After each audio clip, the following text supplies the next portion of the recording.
नमस्कार मंडळी, कशा आहात सगळे? तर मी पुन्हा एकदा व्हिडिओ घेऊन आलेले आहे.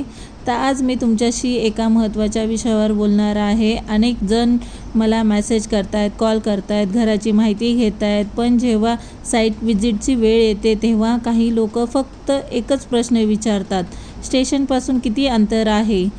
खरं सांगायचं म्हटलं ना मित्रांनो, तर घर घेताना फक्त स्टेशन पाहू नका. घराची गुणवत्ता, परिसर, भविष्यातली विकास आणि इथे मिळणाऱ्या सुविधा ह्या गोष्टी तितक्याच महत्त्वाच्या असतात.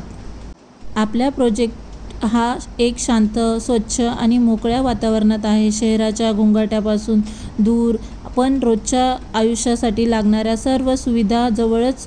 किराणा, मेडिकल, शाळा, दैनंदिन गरजेला गोष्टी सहज उपलब्ध आहेत. स्टेशनसाठी ऑटो आणि बसची सुविधाही आहे, त्यामुळे प्रवाशांची चिंता करण्याचं कारण नाही. जर तुम्ही स्वतःचं घर घेण्याचा विचार करत असाल, मग ते राहण्यासाठी असो किंवा भविष्यातली गुंतवणुकीसाठी असो, तर एकदा नक्की साईट व्हिजिट करा. फक्त फोटो आणि व्हिडिओ पाहून निर्णय घेऊ नका. प्रत्यक्ष या, परिसर पहा, घर पहा, प्रश्न विचारा, मग स्वतः ठरवा. आमच्याकडे 1 RK, 1 BHK आणि 2 BHK असे पर्याय उपलब्ध आहेत. तुमच्या गरजेनुसार आणि बजेटनुसार योग्य पर्याय निवडला जाईल.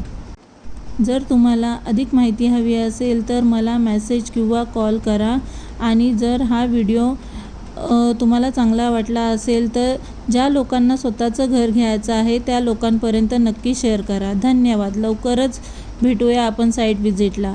आणि जो मी आता ह्या घर दाखवते, प्लंबर वगैरे हे काम होताना दाखवते, हे माझं स्वतःचं घर आहे, जे की मी चाळीत घेतलेलं आहे. आणि मी स्वतः तिथे राहते समोर, आणि जिथे माझं घर बनतं आहे समोरासमोर जे लोक इथपर्यंत आले, आतापर्यंत मला येऊन भेटून गेले, त्या लोकांनी मला स्वतःहून समोरून अनुभवलं आहे. काही लोक रिटर्न येणार आहेत पुन्हा एकदा बघण्यासाठी त्यांच्या फॅमिली मेंबरला घेऊन. आणि जे लोक आले नाहीत, ज्यांना असं वाटतं की खूपच लांब आहे, तर स्टेशन बघा सगळ्याच गोष्टीसाठी गरजेचं नाही आहे, पण सगळ्याच गोष्टी लागणाऱ्या सगळ्या एरियामध्ये आहेत. तर एकदा विश्वास ठेवा आणि साईट व्हिजिट करा. तुम्हाला जर साईट आवडली, तुम्हाला इथला जवळच्या सुविधा आवडल्या, इथली लोकं आवडली, तर तुम्ही बुकिंग करा, तर तुम्ही घर घ्या. मी कुणालाही जबरदस्ती करणार नाही आहे किंवा कुणीही इथं कुणाला जबरदस्ती नाही. तुम्हाला तुमच्या स्वप्नातलं हक्काचं घर घ्यायचं आहे. तर आज माझ्या स्वतः घराचं प्लंबरचं काम चालू होतं. इथे प्लंबर आलेले पाईपलाईन करत होते. तर माझं हे छोटंसं घर चाळीतलं, मीही चाळीत घेतलेलं आहे. मलाही माहीत आहे लोक चाळीत घर घ्यायच्या आधी 100 वेळा विचार करतात. तुम्हीही करत असाल तर भेण्याची गरज नाही. ते कोणी फसवणार नाही आहे तुम्हाला, एवढी गॅरंटी मी नक्कीच देईन. इथं पाणी, लाईट आणि तुमच्या घराची चावी इथपर्यंतची गॅरंटी माझी असेल. पण बिल्डरशी जे काही बोलायचं असेल ते तुम्ही समोर या, साईट व्हिजिट करा आणि स्वतः बिल्डरशी बोला आणि तुमच्या प्रश्न स्वतःहून विचारा. भिवू नका.